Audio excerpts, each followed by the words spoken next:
Ada tips yang mungkin bisa dijadikan mindset pada keperawatan gawat darurat, yaitu kita berpikirnya ke arah emergensi. Nah, karena berbeda dengan yang lainnya, mungkin kita fokusnya ke emergensi. Bagaimana fokus dari ABC-nya, nanti kita tonjolkan di situ dan kita fokuskan ke arah situ. Nah, oke.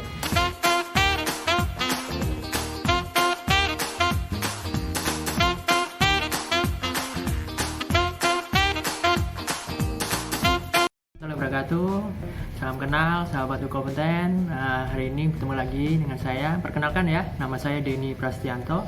Di sini adalah sebagai mentor untuk departemen keperawatan gawat darurat. Oke, hari ini saya diberi kesempatan untuk memberikan penjelasan atau pembahasan soal UKOM. Oke, sebelum saya masuk pembahasan, saya sedikit memberikan tips untuk mengerjakan pada area keperawatan gawat darurat ini. Ya, mungkin seperti biasa, sama dengan tips yang lainnya. Untuk pembahasan UKOM, kita lebih fokus pada pembacaan dari soal dulu, terutama pada poin-poinnya. Selain itu, ada tips yang mungkin bisa dijadikan mindset pada keperawatan gawat darurat, yaitu kita berpikirnya ke arah emergensi. Nah, karena berbeda dengan yang lainnya, mungkin kita fokusnya ke emergensi. Bagaimana fokus dari ABC-nya, nanti kita tonjolkan di situ dan kita fokuskan ke arah situ. Nah, oke. Kalau sudah siap, kita mulai ke soal yang pertama ya.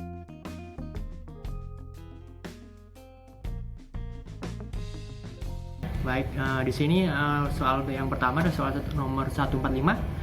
Di sini ada beberapa pertanyaan. Seperti biasa, kita harus fokus di sini, langsung saja kita membaca pada pertanyaannya. Nah, apakah derajat luka bakar yang dialami pasien pada kasus di atas? Ingat, karena ini adalah pasien luka bakar, kita harus tahu klinisnya bagaimana berkaitan dengan kegawat daruratan. Itu adalah termasuk poinnya. Dari soal kita baca, di situ ada beberapa poin yang perlu kita identifikasi. Yang pertama, klinisnya adalah adanya luka bulat, kemudian adanya warna abu-abu, kemudian di sini yang paling kelihatan adalah tidak terasa nyeri. Ingat, derajat luka bakar itu ada 3, di mana kalau kita identifikasi satu persatu gejala ini mengarah pada soal atau jawaban pada derajat yang ketiga, di mana di situ yang paling spesifik adalah tidak terasa nyeri. Nah, itu adalah poin-poin yang harus kita jelaskan dan kita garis bawahi, di mana mengapa tidak terasa nyeri, karena di situ sensasinya pada ujung sensorinya sudah rusak. Nah, makanya kita mengarahnya ke derajat 3. Oke, bisa dipahami ya. Oke, sekarang kita lanjut.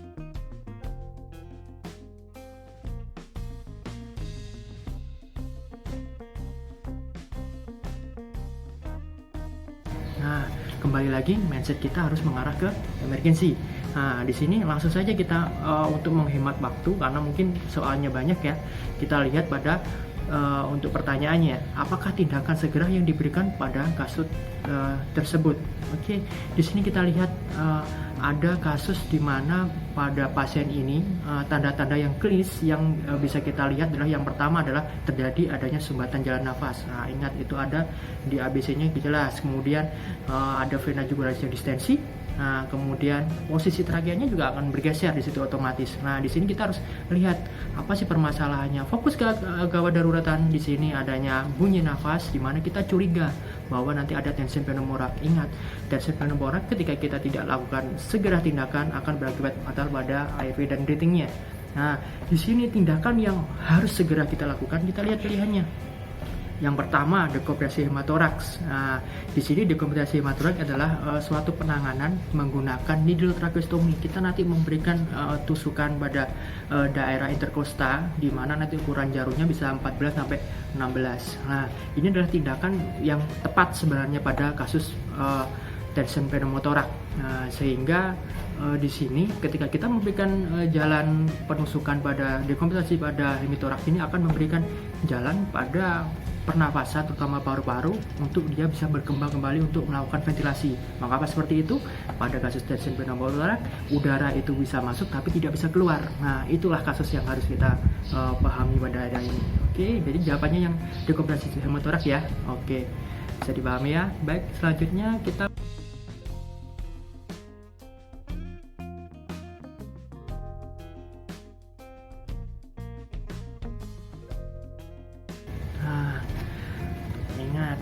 seperti tadi saya jelaskan pada soal di sini kita harus membaca kembali di mana permasalahannya, apa tindakannya tepat pada kasus tersebut. Ingat, kembali lagi ke ABC airway breathing circulation. Di sini keadaannya adalah yang paling bermasalah adalah dia tuh sulit bernafas karena mungkin tersedak di sini kan kasusnya. Ingat, beberapa tindakan yang bisa kita lakukan pada kasus tersedak ada banyak, tapi di sini yang pada kasus ini yang paling tepat adalah Heimlich maneuver. Apa sih Heimlich maneuver itu? Nah, dia itu adalah suatu metode di mana cara untuk membebaskan jalan nafas dengan menghentakkan pada area dada, terutama pada ulu hati, dengan secara tiba-tiba. Di sini tekniknya ada banyak, tapi yang paling sering kita gunakan, kita sebagai perawat berada di belakang untuk menegakkan secara berada di belakang untuk di sini artinya adalah mendadakkan pada ulu hati. Jadi seperti ini. Fungsinya apa? Di sini adalah untuk membebaskan jalan nafas akibat tersumbat tadi. Jadi jawabannya yang satu ya. Kalau pasang nikolot kan nggak mungkin. Pasang oksigen karena bisa bermasalah pada di sini sumbatannya kan juga tidak mungkin. Jauh trust ini pada kasus-kasus yang trauma atau apalagi suction ya. Suction kemungkinan bisa sumbatan, tapi di sini yang sudah teridentifikasi misalkan cairan ya, itu adalah bisa dilakukan oleh suction. Oke, pada kasus ini kita membahasnya untuk tindakannya adalah Heimlich maneuver ya. Oke, selanjutnya kita masuk ke soal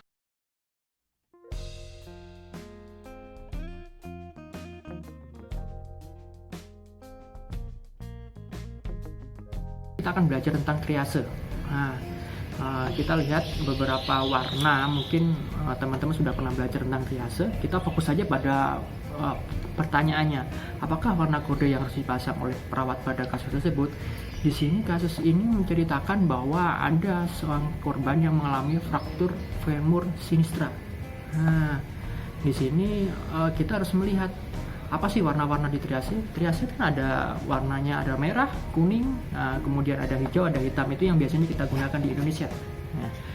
Kalau merah berarti kita masuknya ke ranah sudah mengancam nyawa. Di sini biasanya kita akan kasus-kasus di mana dia tuh terjadi henti jantung, henti nafas, ya. Kemudian kasus-kasus tension pneumotoraks, shock dan lain sebagainya. Nah, pada kasus yang ini dia tuh hanya mengalami yang pertama adalah fraktur femur sinistra. Nah, fraktur femur sinistra di sini kita bisa mengarahkan pada warna yang kuning. Potensial mengancam nyawa memang, tapi di sini fungsi vitalnya kita bisa segera lakukan tindakan. Jadi kalau kita lihat dari kasus ini tidak ada tanda-tanda yang lainnya, hanya ada keterangan fraktur femur sinistra. Jadi kita bisa mengarahkan ke warna yang kuning ya. Nah, kalau misalkan nanti ada tanda-tanda shock dan lain sebagainya, kita akan mengarah ke merah. Tapi di sini karena tidak ada tanda-tanda yang lainnya, kita akan mengarahkan ke kuning. Jadi harus benar-benar fokus terhadap kasus ini. Oke, jadi jawabannya yang kuning ya. Oke, sekarang kita masuk ke soal berikutnya.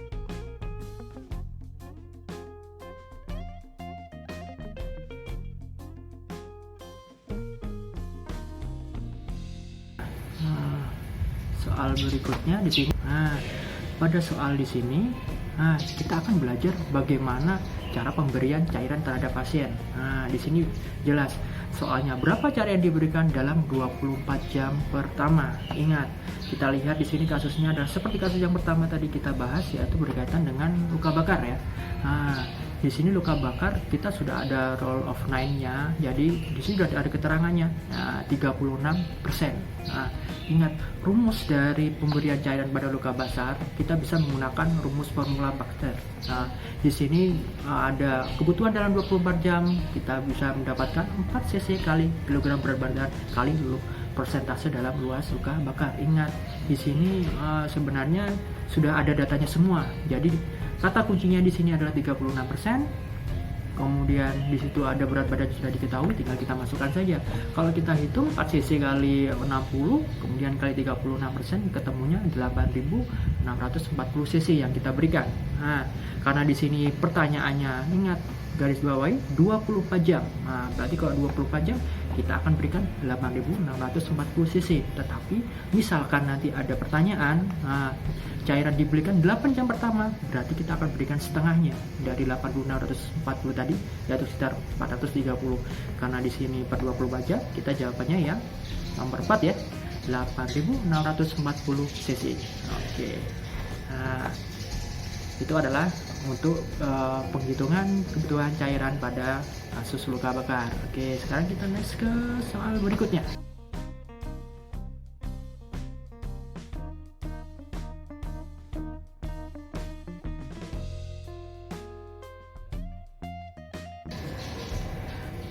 Oke, pada soal ini kembali lagi kita disuguhkan pada tindakan-tindakan emergensi. Nah, di sini kita akan melihat pertanyaannya. Jadi, apakah penanganan pertama yang paling tepat dalam kasus tersebut?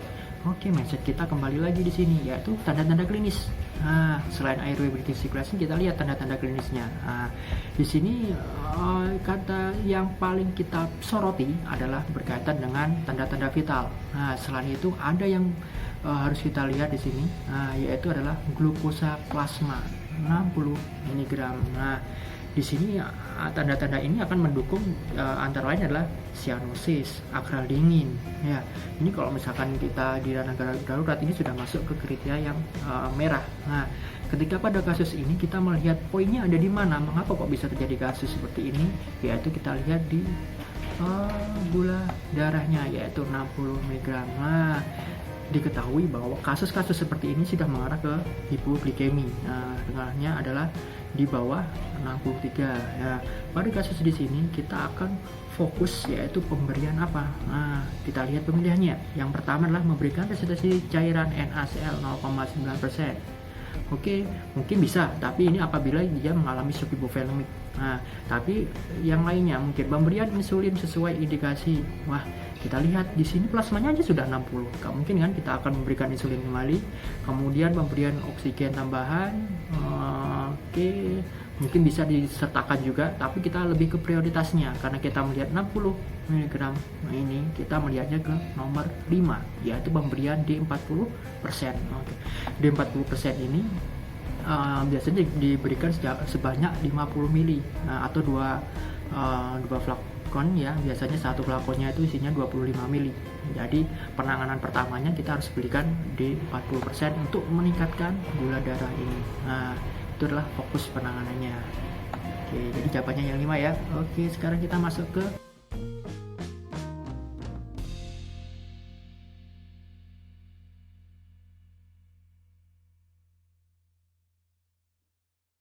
di sini. Kembali lagi kita baca pertanyaannya untuk menghemat waktu.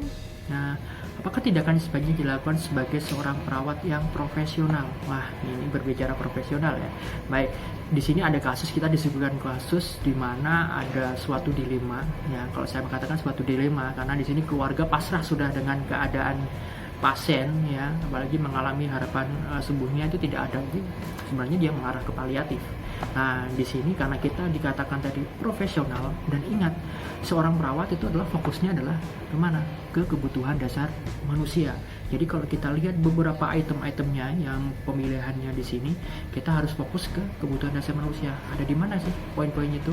Ada di nomor 5. Nah, di mana memenuhi kebutuhan dasar klien sesuai harkat dan martabat sebagai manusia, mengupayakan support system yang optimal bagi klien, itu adalah pilihan yang paling tepat karena kita adalah dikatakan perawat adalah sebagai pemenuh dari kebutuhan dasar manusia sesuai dengan teori Anderson ya. Oke, itu adalah ranah yang lebih bagus daripada pilihan yang lainnya dikatakan kita sebagai perawat profesional. Nah, itu jawabannya berarti yang nomor 5 ya. Oke, kita lanjut lagi ya.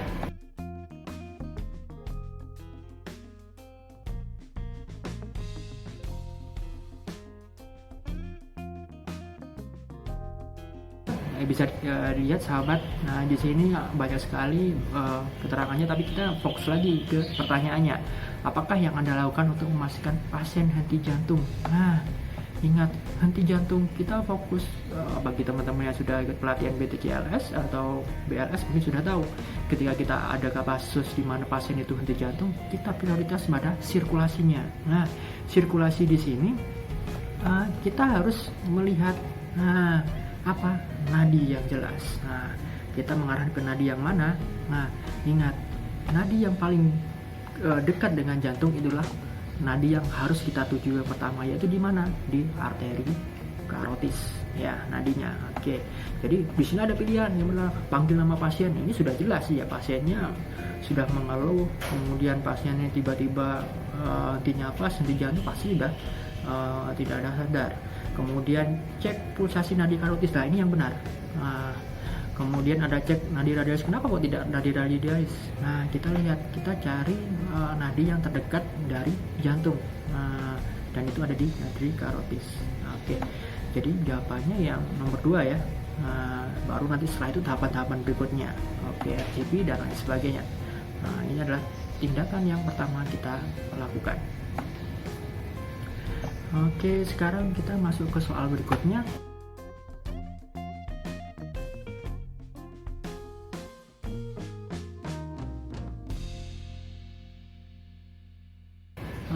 Kita dituntut untuk melakukan suatu tindakan ya. Jadi dalam soal ini pertanyaannya apakah tindakannya tepat pada pasien tersebut. Di sini kita lihat ada beberapa tanda-tanda di mana dia tuh mengarah pada adanya masalah pada daerah pulmu ya. Jadi kata kunci di sini adalah adanya pernafasan yang tidak sejajar ya. Kemudian suara napas menurun dan perkusi hipersonor. Berarti kalau hipersonor pada daerah dekstra ada masalah di paru-paru sebelah dekstra. Otomatis kalau ada masalah pasti nanti efeknya distensi juga, ada tahanan di vena jugularisnya. Tanda-tandanya juga vitalnya juga mengalami permasalahan di sini, terutama yang paling jelas di sini adalah akralnya dingin. Nah, kita harus tahu tindakan apa yang harus kita lakukan di sini. Nah, ini kita lihat adalah permasalahan, ciri-ciri ini adalah menandakan adanya permasalahan pada tension pneumotorak. Tension pneumotorak adalah kasus yang dimana paling sering mengakibatkan kematian apabila tidak segera kita tangani. Tekanan yang tinggi pada dada paru-paru itu nanti akan mengakibatkan terjadinya kolaps pada paru, sehingga yang kita di daerah dekstra tidak akan bisa mengembang. Juga akan mempengaruhi dari sirkulasi dari jantung atau hemodinamika tubuh. Jadi penanganannya sini kita adalah dekompresasi pada hemitoraks, di mana yang kita lakukan adalah pemberian atau dengan tusukan menggunakan needle tracheostomy. Jadi jawabannya di sini yang nomor 1 ya. Jadi needle tracheostomy tadi kita lakukan untuk mempermudah jalannya pernapasan ya, terutama ventilasinya. Jadi seperti pembahasan di awal tadi, kita penusukannya menggunakan needle tracheostomy dengan jalur ukuran 14 sampai 16 di daerah intercosta ya. Kedua, sejajar dengan midclavicular yang pada daerah yang bermasalah. Di sini adalah yang dekstra. Berarti jawabannya yang mana? Yang nomor 1. Oke. Nomor 1 ya. Baik. Sekarang kita lanjut ke soal berikutnya.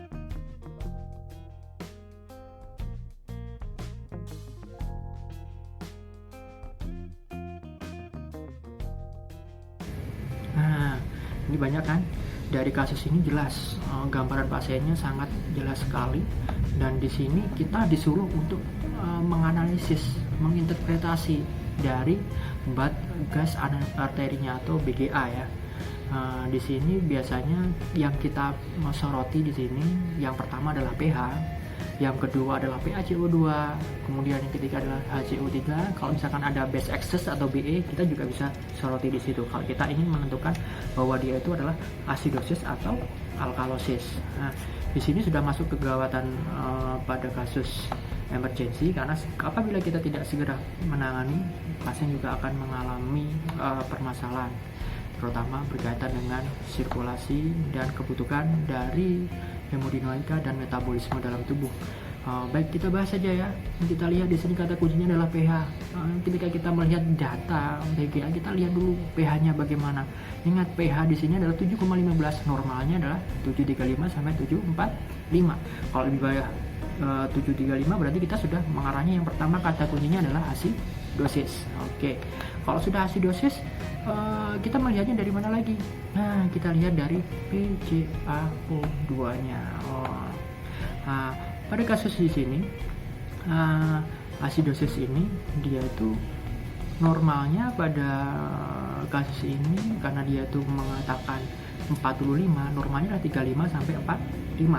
berarti dia itu masih dalam rentang normal untuk PCA2-nya. Nah, berarti kita lihat indikator yang lainnya, yaitu HCO3.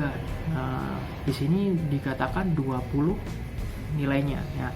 Kalau misalkan pada daerah 20, kita lihat di situ metaboliknya yang bermasalah. Di sinilah asidosis metabolik, karena tadi di PCO2-nya dia itu normal, berarti kita mengarahnya ke akut. Jadi jawabannya di sini yang lebih tepat adalah asidosis metabolik yang akut. Nanti teman-teman bisa lihat atau bisa berlatih ya menggunakan software yang disediakan secara online di wmanualweb.com. Nanti bisa teman-teman bisa berlatih di situ cara bagaimana untuk menangani kasus-kasus asidosis atau mengidentifikasi intervensinya. Jadi jawabannya di sini kita melihatnya pemilihan yang mana, yang asidosis metabolik akut ya. Oke, jadi jawabannya yang nomor 1. Nah, jadi itulah soal terakhir ya atas pembahasan untuk keperawatan gawat darurat. Mudah-mudahan bisa memberikan manfaat ya. Tetap semangat dalam mengerjakan hukum. Sampai ketemu next time.